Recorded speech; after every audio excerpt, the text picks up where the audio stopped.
दर्शकवृन्द नमस्ते। प्राइम संवादमा यहाँलाई स्वागत छ। म कृष्ण मल्ल। आज हामीसँग नेपाली कांग्रेसका युवा नेता नयनसिंह महर हुनुहुन्छ र हामी मुलुकको राजनीतिक परिस्थिति, यहाँ देखिएका समस्याहरू र यसको निदानमा केन्द्रित हुन गएका छौँ। स्वागत छ यहाँलाई। धन्यवाद। अब नेपाली कांग्रेस प्रमुख प्रतिपक्षी दल यसले सरकार र प्रधानमन्त्रीका कदम विरुद्ध राजनीतिक र कानुनी लडाईँ लड्ने भनेर निर्णय गर्दै आफ्ना गतिविधिहरू अगाडि बढाएको छ। लड्ने त भन्यो त कांग्रेसले, तर हामी के देखिरहेका छौँ भने प्रधानमन्त्री केपी शर्मा ओलीले तपाईहरूलाई कुल्चेर तपाईहरूको अस्तित्व नै समाप्त हुने गरी उहाँ अगाडि बढ्नु भएको छ। तपाईहरूको त केही पनि लागेन नि, होइन? सबभन्दा खतरा कुरा नै त्यही हो। हामीले हिजोका दिनदेखि सर्वसत्तावादको उदय हुने सङ्केत भयो। नयाँ हिटलरी शैलीमा शासन अगाडि बढाउनु पर्ने जुन स्थिति देखिरहेको छ, केपी ओलीले त्यस्तो अवस्था जो उनले आफ्ना लागि ल्याइरहेका छन्, यो नै खतरनाक कुरा हो भनेर हिजोदेखि हामी आफ्ना कुराहरू राखेर यो सरकारका खिलाफमा थियौँ र आज पनि त्यही कुरा अगाडि आएको छ। यत्रो महामारीका बेलामा जुन स्थिति देशमा सिर्जना भएको छ, संवैधानिक र राजनीतिक सङ्कट जसरी ठुलो खाडलका बिचमा जो भाँसिने अवस्था आएको छ र संविधान च्यातिएर अगाडि बढ्ने जुन प्रपञ्च जुन योजना बनाइँदैछ, त्यसका खिलाफमा हो हामी। र अहिले केपी ओलीको त्यही सर्वसत्तावादी निरङ्कुश शैलीको विरुद्धमा कांग्रेस मात्रै होइन, नेपालका राजनीतिक दल मात्रै होइन, हरेक क्षेत्रको प्रबुद्ध नागरिक, हरेक समाजसेवी र सबै सेक्टरका विद्वत वर्गहरू अहिले केपी ओलीले गरेको क्रियाकलाप र उनको कार्यशैलीका खिलाफमा उभिएको स्थिति चाहिँ छ। त्यही त, तपाईँहरूको तागत पुगेन नि त। इतिहास भन्ने कुरा त जहिले पनि विजेताको लेखिने हो। राजनीतिमा सबै मान्छे विजेता बन्न चाहन्छन्। ओली विजेता बनेर अगाडि बढिरहेका छन्, तपाईँहरू सकिँदै हुनुहुन्छ। लड्ने त भन्नुहुन्छ तर सक्नुहुन्न। इतिहास लेख्ने कुरा विजेताको होला, तर कसको इतिहास एउटा स्मरण गर्नुपर्ने हुन्छ। हिटलरको इतिहास, मुसोलिनीको इतिहास अथवा गान्धीको इतिहास, बीपी कोइरालाको इतिहास, कस्तो किसिमको इतिहास लेखाउने र इतिहासमा कुन पात्रका रूपमा दर्ज हुने कुरा सबभन्दा प्रमुख कुरा हो जस्तो मलाई लाग्छ। यहाँले देख्नु भएको छ जसरी राज्यका पुरै स्रोत साधनहरूलाई कब्जामा लिएर पार्टीको हैकम चलाउने र हरेक क्षेत्रमा गोकर्ण रिसोर्टदेखि लिएर त्रिभुवन विश्वविद्यालयको प्राज्ञिक अवस्थालाई आफ्नो अन्तर्गत राख्नेदेखि लिएर त्रिभुवन विमानस्थलमा होल्डिङ्समा यति ग्रुपलाई दिएर जसरी जुन किसिमको करप्सन अगाडि आएको छ, स्वास्थ्य सामग्रीमा जसरी करप्सनको कुरा आएको छ, भ्रष्टाचार अनियमितताको कुरा आएको छ, यो बिचमा हजारौँ काण्डका बिचमा जसरी सरकार स्थापित भएको छ, पछिल्लो पटक पनि यहाँले देख्नु भएको छ चुरे संरक्षणका नाममा देशको व्यापार घाटालाई पूर्ति गर्ने नाममा, कम गर्ने नाममा जसरी राष्ट्रियता र यसको स्वामित्वमाथि खतरा उत्पन्न हुने जुन प्रयोजन केपी ओलीले गर्नुभएको छ, यो सरकारले गरिरहेको छ। यो सानोतिनो डिजाइन अन्तर्गत भइरहेको छैन। अहिले चुरेका मानिसहरूलाई त्यहाँ बस्न योग्य नबनाउने, त्यो भूमिलाई त्यहाँ जम्मै उत्खनन गरिदिने, त्यहाँको पानीदेखि लिएर त्यहाँको जो वातावरणीय स्थिति छ त्यसलाई बिगारिदिने र त्यसो हुँदाहुँदै तराईमा समेत त्यसको अवस्था एकदम नाजुक बनाउने, बाहिरबाट बालुवा जाने सम्बन्धमा त अर्थ मन्त्रालयले हिजो प्रश्न पारिसक्यो नि। हामी चुरेलाई समाप्त पार्ने, चुरेको अस्तित्व नै सिद्ध्याउने, तराईलाई मरुभूमीकरण गर्ने बाटोमा होइन। यस सम्बन्धी त खानी तथा भूगर्भ विभागले अध्ययन पनि गरेको छ, वातावरणीय मूल्याङ्कन गरेको छ। ढुङ्गा माटो गिटी कहाँबाट निकाल्ने प्रश्न छँदैछ। यो त अलिकति कांग्रेसले अतिरञ्जना गरिरहेको छ। कांग्रेसले मात्रै होइन, समाजका हरेक प्राज्ञिक व्यक्तित्व र जो भूगर्भ समृद्धिका ज्ञाता हुनुहुन्छ, यहाँलाई थाहा छ सबभन्दा पछि बनेको पृथ्वीको उत्पत्तिसँगै सबभन्दा कमजोर अवस्थामा रहेको भूभाग हो चुरे क्षेत्र। सानो भूकम्प जाने बित्तिकै तहस नहस हुने क्षेत्र हो चुरे क्षेत्र। त्यहाँ चुरे क्षेत्रभित्र बासिन्दाहरू छन्। त्यो भत्कियो भने तल मधेसको पनि अस्तित्व नामेट हुन्छ भन्ने कुरा सबै त्यो क्षेत्रमा काम गर्ने चुरे संरक्षण समितिको रिपोर्ट, जम्मै रिपोर्ट छ।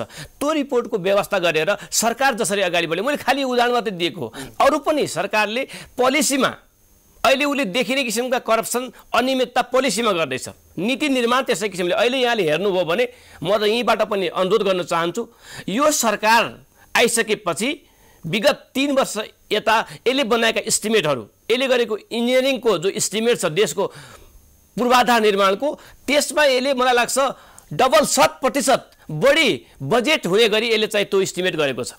जुन त्यो पूर्वाधारमा जसको उचित लगानी होइन, त्यो डबल पारेको छ। किन पारेको छ भन्दाखेरि पोलिसीमै आफ्ना मानिसलाई काम दिएर घाटामा हाले पनि आफ्ना मानिस नै काम पाउन् र पोलिसीमा करप्सन गर्यो भने जनताले पनि थाहा पाउँदैन भनेर उसले नीतिगत भ्रष्टाचार गरेको छ। यो नीतिगत भ्रष्टाचारको प्रश्न अहिले अहम प्रश्न हो यो तपाईँ हाम्रो प्रश्न पनि हो। अब सरकारका कमी कमजोरीहरू औल्याउने कहाँ गलत भएको छ भनेर औल्याउने काम त तपाईँहरूको कर्तव्य नै भयो। तर यो सरकारले हेर्नुहोस् बजेट ल्याएको छ।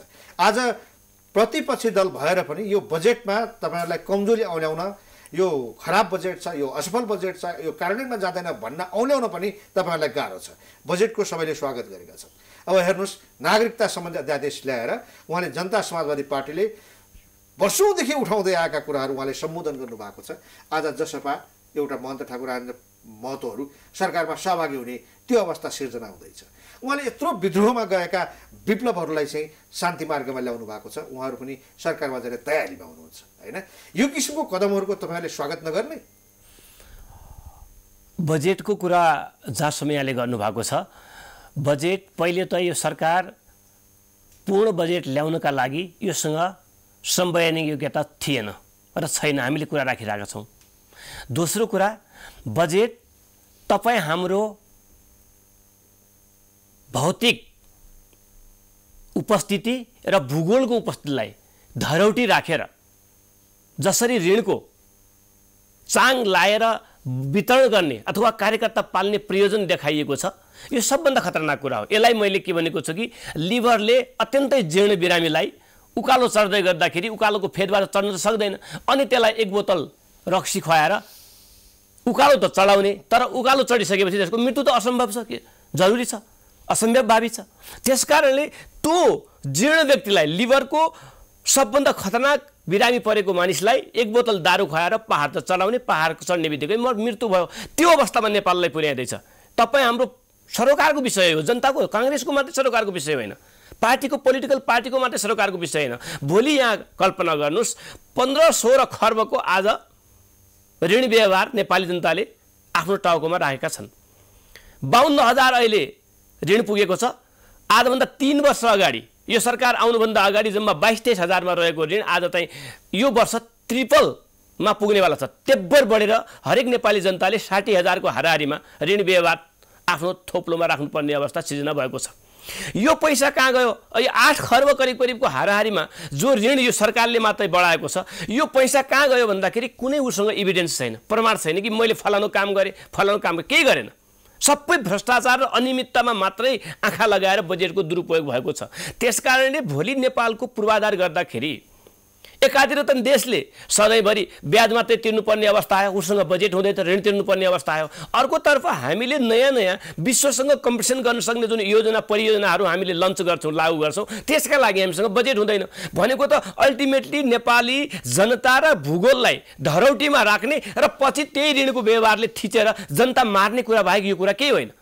योसँग कुनै योजना छैन। खालि भ्रष्टाचारी आँखाले हरेक कार्यकर्ता, नेपाल कम्युनिस्ट पार्टी एमालेका कार्यकर्तालाई पाल्नका लागि ल्याइएको बजेट जनताका लागि विषभन्दा अरू केही होइन। अब बजेटका विकास सम्बन्धी कुराहरू, यसै गरी वृद्धहरूका निम्ति गरेका कुराहरू, विभिन्न क्षेत्रमा जुन किसिमले विनियोजन गरिएको छ, चुनाव लक्षित यो बजेट आएको छ। अब यस्तो कमजोर अवस्थामा पनि उसले एउटा मान्छेलाई आश्वस्त तुल्याएको छ। मान्छेलाई चाहिँ निराश भएका मान्छेहरूमा आश पर्ने काम गरेको छ। हरेक ठाउँमा चाहिँ प्रतिपक्षी हो भन्दैमा तपाईँहरूले कमजोरी समेट्ने कि आफ्नो बाटो शुद्ध बनाउने? होइन, हामी हाम्रो बाटो शुद्ध बनाउने कुरामा हामी दृढ सङ्कल्पित नै छौँ। यहाँलाई मैले थप कुरा भन्छु, स्वाभाविक रूपले संसारमा अहिले नयाँ राजनीतिक सिद्धान्तको उदय हुँदैछ देश निर्माणका सवालमा, विश्व निर्माणका सवालमा। त्यो भनेको कुनै बेला पुँजीवादी वर्गले मात्रै शासन चलाए, पुँजीवादले के गर्ने भयो कि आएको स्रोत साधनलाई यसरी च्यापेर राख्ने भयो, वितरण गर्ने भएन। धेरै ठाउँमा एकचोटि पुरै युरोपमा 2/3 कम्युनिस्ट व्यवस्था आयो। कम्युनिजमले के गर्ने भयो, समाजवादी व्यवस्थाले के गर्ने भयो, वितरणको मात्रै कुरा गर्ने भयो। कमाउने कुरै छैन, कमाएमा वितरण गर्ने हो, कमाउने कुरा छँदै छैन, वितरण मात्रै गर्ने भयो भन्दाखेरि यो दुईटैको समायोजन गरेर, यसको समायोजन गरेर पुँजीवादको कमाउने कुरा, समाजवादको वितरण गर्ने कुरा, यसको फ्युजनका बीचमा नयाँ राजनीतिक सिद्धान्त अथवा देशको आर्थिक अथवा समृद्धिको सिद्धान्तलाई अगाडि बढाएर कुनै पनि देशले अगाडि जानुपर्छ भन्ने नयाँ कन्सेप्ट आइरहेको छ। यो कुरामा जानुपर्ने विषय हो। अहिले होइन, उद्योग आयोजनाहरू निर्माणका क्रममा छन्, त्यहाँ लगानी छ, नयाँ रोजगारी कसरी सिर्जना गर्ने, 25 लाखको पनि कुरो आएको छ। प्रमाणपत्र धरौटी राखेर ल्याउने, कसरी चाहिँ उद्यमशीलता बढाउने, मान्छेहरूलाई कसरी कति कार्यान्वयन भयो त? शैक्षिक प्रमाणपत्र धितो राखेर लोन दिने व्यवस्था आजभन्दा 2टा बजेट अगाडिदेखि आएको छ यही सरकारको बेलामा पनि। तर आज कति छ तथ्याङ्कमा तपाईँले हेर्नुभयो भनेपछि 50-60 जना पनि पुगेको छैन। खै त पैसा दिएको? महिला उद्यमीको नाममा पैसा दिने भनेको छ, खै त पैसा? त्यही पनि आफ्ना कार्यकर्ता बाहेक अरूलाई झन् चुहाउनै सकेको छैन। नीतिगत भ्रष्टाचार भनेकै त्यही हो। अहिले पनि स्थानीय निकायको सिफारिसमा थुप्रै अनुदान दिने व्यवस्था गरेको छ, तर त्यो पनि स्थानीय निकाय भन्दाखेरि आफ्नो प्रेजेन्टेसन बढी हुन्छ भन्ने एउटा ख्वाब राखेर आफ्नो पार्टीलाई मात्रै मजबुत बनाउनको लागि नेपाली जनता मजबुत हुनु परेन? नेपाली जनता पनि यही देशको स्टेक होल्डर हो नि। प्रधानमन्त्री त हाम्रो सरकार त हाम्रो अभिभावक हो, उसले त अभिभावकत्व दिनु पर्थ्यो, त्यो दिन सकिरहेको छैन। स्वाभाविक रूपले वृद्धहरूका सवालमा केही थप अरू केही सामाजिक कुराहरूमा सोसल सेक्युरिटीका सवालमा केही बजेटका राम्रा पक्ष नभएका होइनन् हुन्, तर जहाँसम्म निर्माणको कुरा अथवा देश बनाउने कुरा समृद्धिका कुरा छन् त्यो विषय त उनीहरूले लेखे पनि। अमेरिकाको राष्ट्रपति ओबामाले भन्नुभयो बजेट भनेको लेखेर चाङ लगाउने पत्रहरूको एउटा जमघट मात्रै होइन, त्यो चाङ मात्रै होइन, त्यो त कार्यान्वयनका लागि हो। कार्यान्वयनका लागि कार्यान्वयन सक्छ सरकारले, यसपटक नसक्ने सरकारले यो कार्यान्वयनमा यो वर्ष मात्र होइन हरेक वर्ष प्रश्न उठ्दै आएको छ। जहाँसम्म सरकारका राम्रा र नराम्रा कामका सन्दर्भको कुराकानी गर्दाखेरि हो, मैले दिएको एउटा अर्को तर्क के पनि थियो भने नागरिकता अध्यादेश। नागरिकता अध्यादेशको तपाईँहरूले स्वागत गर्ने कि नसके? नागरिकता अध्यादेशका प्रति बेमति र सहमतिको एउटा सन्दर्भ हुन सक्छ, तर संसदलाई छलेर म यहाँलाई भन्दैछु नागरिकता अध्यादेशका हुँदै होइन।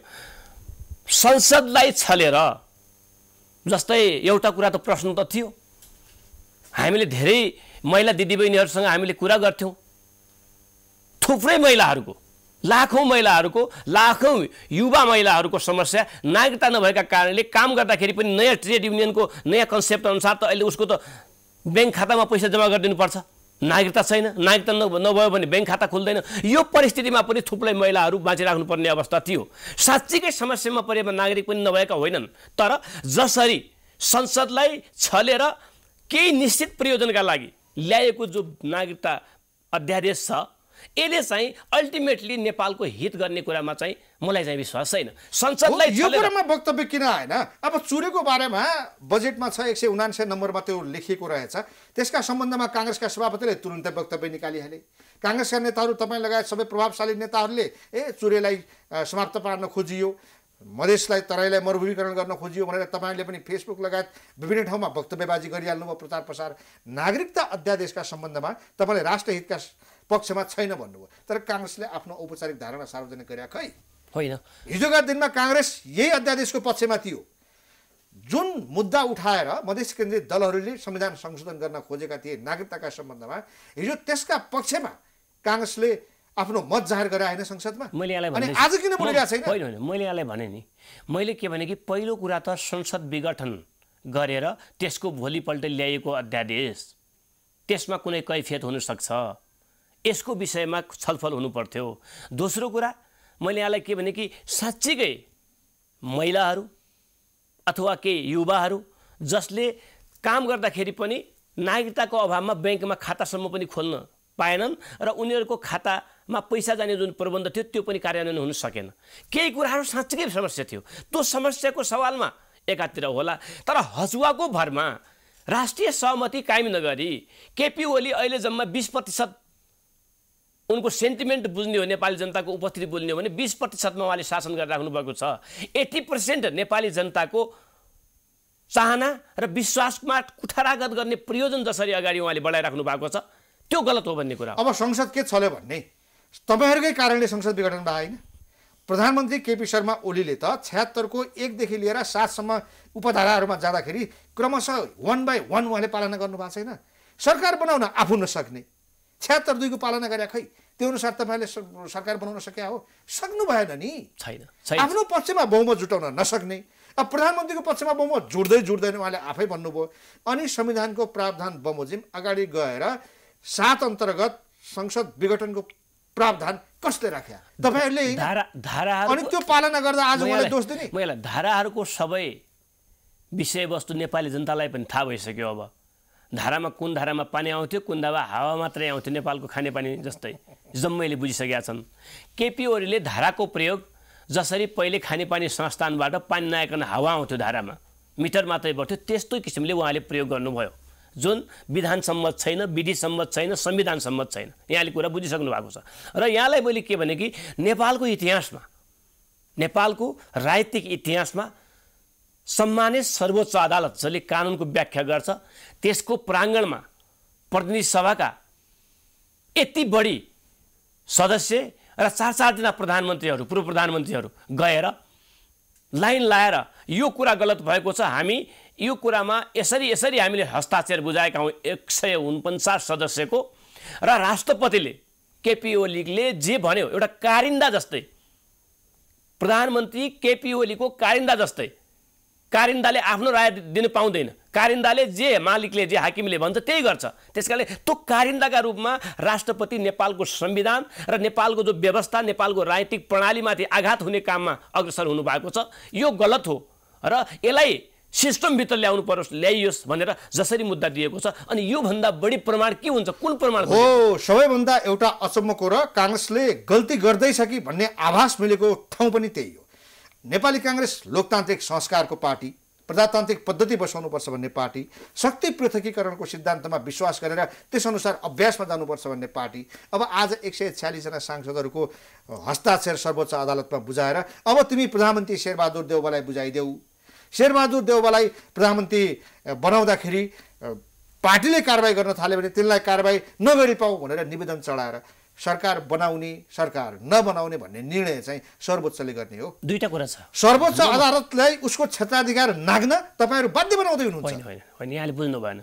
शक्ति पृथकीकरणको सिद्धान्तलाई अवलम्बन गर्दै सबैले स्वतन्त्रतापूर्वक स्वायत्त किसिमले संवैधानिक अङ्ग अथवा शक्ति पृथकीकरणको सिद्धान्तमा बस्ने 3टै अङ्गले आफ्नो आफ्नो किसिमको काम गर्न पाउनुपर्छ। र त्यही प्रतिनिधि सभाले आफ्नो काम गरिरहेको थियो। संसदको अधिवेशन चालु थियो, प्रधानमन्त्रीले त्यसलाई पनि रोक्नुभयो। संसदको अधिवेशन रोकिसकेपछि विघटन गर्नुभयो। यसकारण संसदको अधिकार, सांसदहरूलाई जनताले दिएको जो म्यान्डेट थियो, त्यो म्यान्डेट र यहाँले भनेको धारा 5 अनुसार वैकल्पिक सरकारको सम्भावना रहन्जेलसम्म संसद विघटन नहुने, जो स्वतन्त्र सांसदले पनि सरकार निर्माण गर्न सक्ने जुन स्थिति थियो, त्यसमाथि प्रधानमन्त्री र राष्ट्रपति मिलेर कुठाराघात गरे, त्यसमाथि बन्चौरो बर्साए हो। यसकारण हामीले कानुनको व्याख्या गर्दाखेरि कानुनको समस्या पर्यो भने कानुन निर्माण संसद, कानुन निर्माण गर्ने थलो संसद हो र यसको व्याख्या गर्ने थलो सर्वोच्च अदालत हो। यसकारण जो कानुन निर्माण गर्ने थलो थियो त्यसलाई खत्म गरेर, त्यसलाई त्यसको निमित्यान्न गरेर प्रधानमन्त्री र राष्ट्रपतिले जान खोजे। यसकारण व्याख्या गर्नु पर्यो कानुन यो आधारले। हामी कार्यपालिका र व्यवस्थापिका माथि न्यायपालिकालाई हावी गराउँदैछ। होइन, हुँदै होइन। न्यायका लागि कुनै कुरा राष्ट्रिय महत्त्वका, यस्ता किसिमका राष्ट्रिय महत्त्वका विषयले पनि कहिलेकाहीँ सर्वोच्च अदालतमा प्रवेश पाउँछ। त्यो सर्वोच्च अदालतले त्यति बेला न्यायसङ्गत निर्णय दिन्छ। त्यसकारणले मैले यहाँलाई के भने भन्दाखेरि, यहाँले अगाडि भन्दै हुनुहुन्थ्यो प्रधानमन्त्री बनाइ पाऊँ भन्ने कुरो होइन।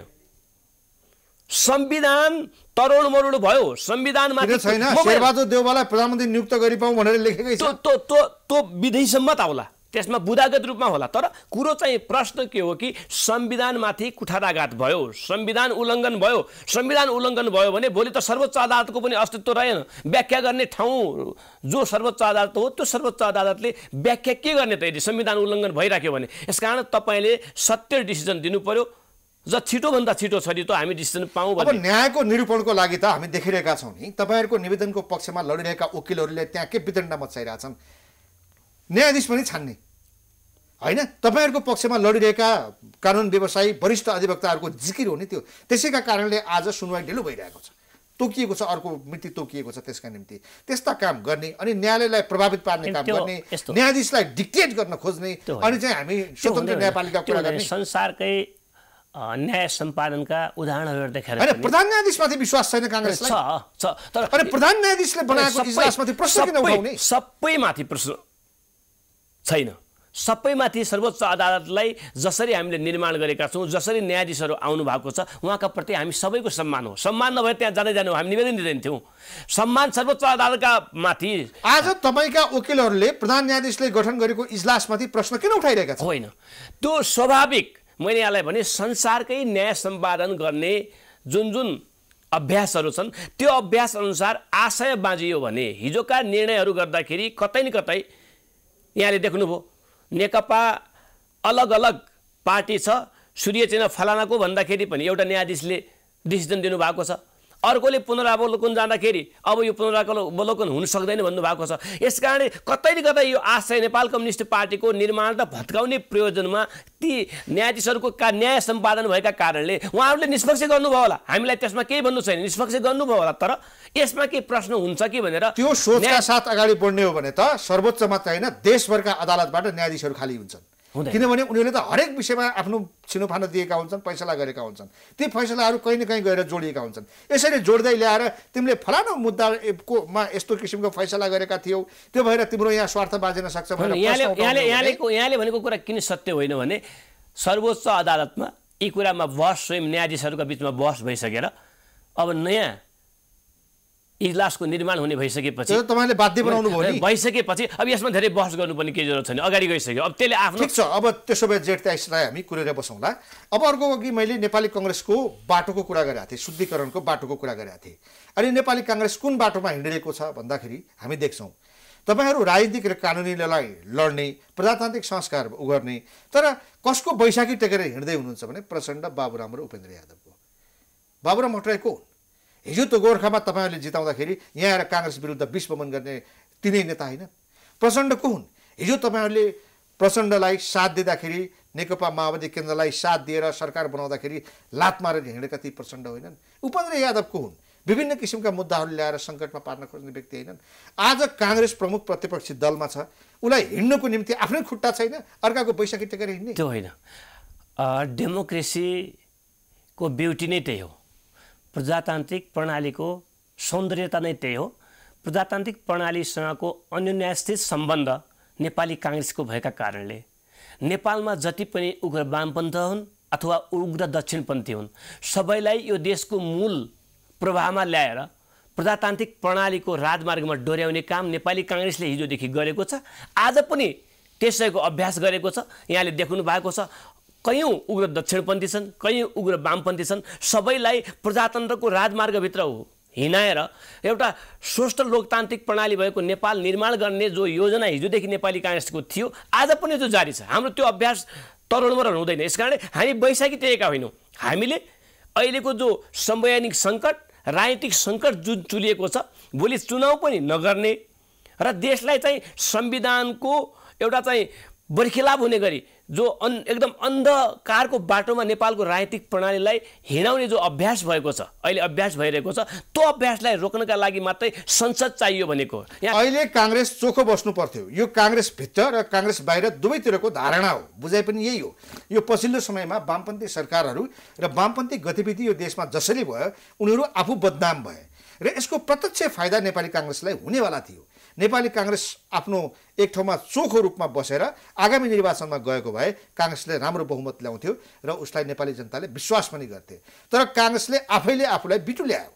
अब बदनाम भएका, काम गर्न नसकेका प्रचण्ड, बाबुराम, उपेन्द्र यादव अथवा ओली नै भनौँ, उहाँहरूसँग मिसिएर प्रजातान्त्रिक शक्ति नेपाली काङ्ग्रेस कम्युनिस्टहरूसँग फेरि मिसिएर फेरि आफैलाई प्रदूषित गरिएको छ र यसले गर्दा आगामी चुनावमा उसलाई घाटा हुनेवाला छ। होइन, त्यो होइन। एउटा कसैलाई अभिभावकीय तपाईँले जिम्मेवारी दिनुभयो, घरमा त्यो पेट्रोलको एउटा चाहिँ बोतल समातेर बसेको छ, हातमा सलाई पनि छ। अब त्यसले घर जलाउदिन्छु भन्दैछ, घर जलाउने कुरा त एकदम देखिसक्यो।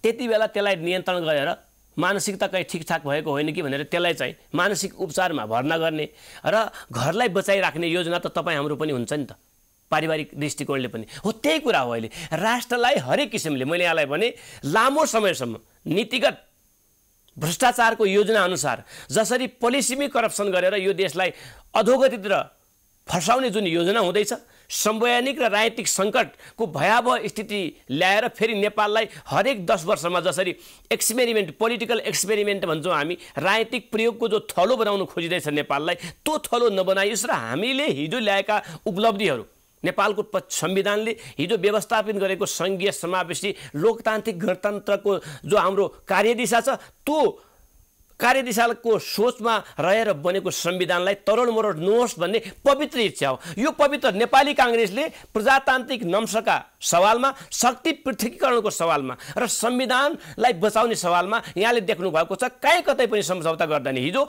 हाम्रै पार्टी सभापति शेरबहादुर देउवाको नेतृत्वमा 3 तहको चुनाव सम्पन्न भयो, यहाँले देख्नुभयो। तर चुनाव सम्पन्न हुँदै गर्दाखेरि सबभन्दा बढी बेहालले हारेको नेपाली काङ्ग्रेस हो।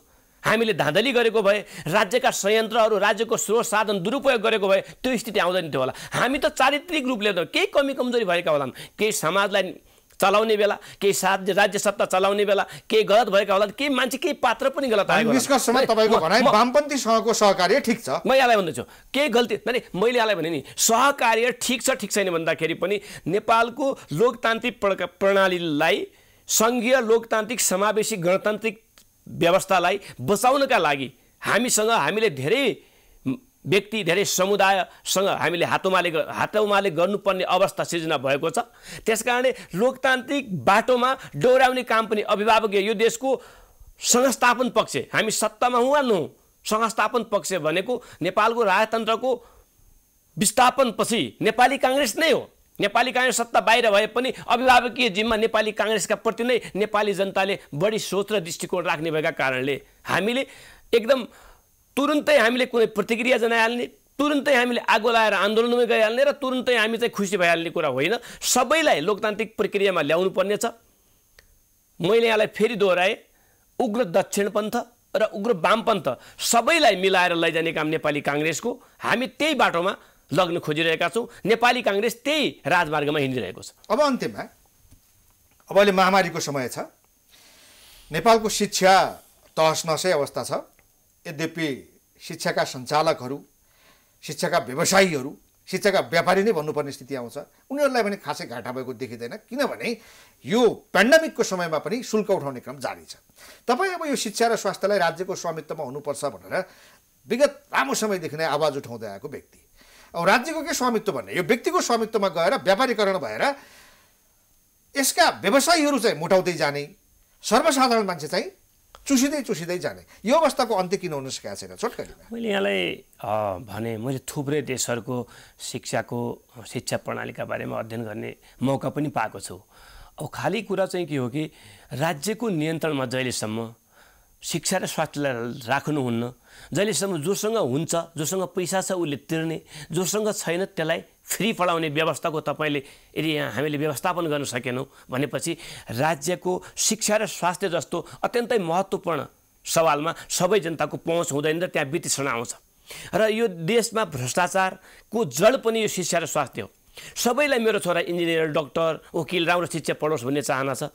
म राम्रो मेडिकल कलेजमा अथवा राम्रो चाहिँ हेल्थ इन्स्टिट्युसनमा मेरो उपचार हुनु पाए हुन्थ्यो भन्ने सबैलाई इच्छा छ। त्यसका लागि पैसा पुगिरहेको छैन। हाकिमलाई पनि त्यसको जरुरत छ, एउटा त्यहाँको स्विपरलाई पनि जरुरत छ। सबैलाई व्यवस्थित बनाउनका लागि, सबैको त्यहाँ पहुँच बनाउनका लागि यसलाई चाहिँ हामीले राज्यको नियन्त्रणमा राख्न सक्यौँ भनेपछि देशमा करप्सनका कुराहरू, आवाजहरू पनि कम आउन सक्छन्। त्यसकारणले मैले यो लामो समयदेखि कुरा उठाएको छ। मैले अनुरोध गर्नुपर्छ, भोलि राजनीतिक जीवनमा कुनै देशको कुनै ठाउँमा पुग्न सकियो भनेपछि शिक्षा र स्वास्थ्यलाई साँच्चीकै राज्यको स्वामित्वमा राख्ने योजनामा आजदेखि लडिरहेको छु, भोलि पनि त्यसको कार्यान्वयनको लागि लाग्छु। तर बाँकी कुरा चाहिँ के हो कि यहाँले जहाँसम्म निजी शैक्षिक संस्था चलाउनेहरूको कुरा गर्नु खोज्नु भएको होला, तर अहिले यहाँलाई अनुरोध गरौँ, म सानातिना 1-2 करोड लगानी गरेर चलाउने शैक्षिक संस्थाहरू 80% शैक्षिक संस्थाहरू कोल्याप्स भए। सबैको बेहाल छ। मैले थुप्रै साथीभाइहरू हुन्छन्, थुप्रै विद्यार्थी छन्, एकदम दयनीय छ। केही 10-20%ले मात्रै यहाँले भनेको जस्तो होला। र त्यस्तै गरी रेस्टुरेन्ट चलाउने अथवा ट्राभल चलाउने, समाजको 2-3 करोड लगानी गर्ने र आफ्नो व्यवसाय चलाइराख्ने मानिसहरू अहिले समाजमा बडो बेचल्य अवस्थामा छन्। उनीहरूको बारेमा राज्यले सोच्नुपर्छ। फेरि यहाँ उल्टो मात्रै छैन, कोही कमाउने मात्रै छैन। 6 खर्ब निजी स्कुलहरूको, निजी शिक्षालयहरूको लगानी छ राज्यको, 6 खर्ब। अर्ब हो नि 6 खर्ब लगानीको त्यत्रो प्रोपर्टीलाई हामीले त्यो पनि त राज्यकै प्रोपर्टी हो नि एउटा व्यक्तिले चलाए पनि अल्टिमेटली राज्यकै जस राज्यको स्वामित्वमा हामीले शिक्षा र स्वास्थ्यलाई लगेर यसको व्यवहारिक कार्यान्वयन गर्यौं भने यसमा उठेका सबै प्रश्नहरू समाधान भए स्वाभाविक रूपले राज्यको काम पनि एउटा कल्याणकारी राज्य निर्माणको सवालमा शिक्षा र स्वास्थ्यलाई हामीले नै राज्यको अन्तर्गत राख्नै पर्छ हुनेले पैसा तिर्ने नहुनेले निशुल्क फ्रीमा पढ्न पाउने प्रबन्ध नगरुन्जेलसम्म शिक्षा र स्वास्थ्यलाई हामी यही कहाली लाग्दो अवस्थामा देखिराख्छौँ यसको प्रबन्ध राज्यले छिटो गर्नुपर्छ भन्ने कुरा हो हस् धेरै धन्यवाद धन्यवाद दर्शकवृन्द प्राइम संवादमा हामीसँग नेपाली कांग्रेसका युवा नेता नयन सिंह महर हुनुहुन्थ्यो उहाँसँगको कुराकानी सकिन्छ हामी सबैलाई बिदा दिनुहोस् नमस्ते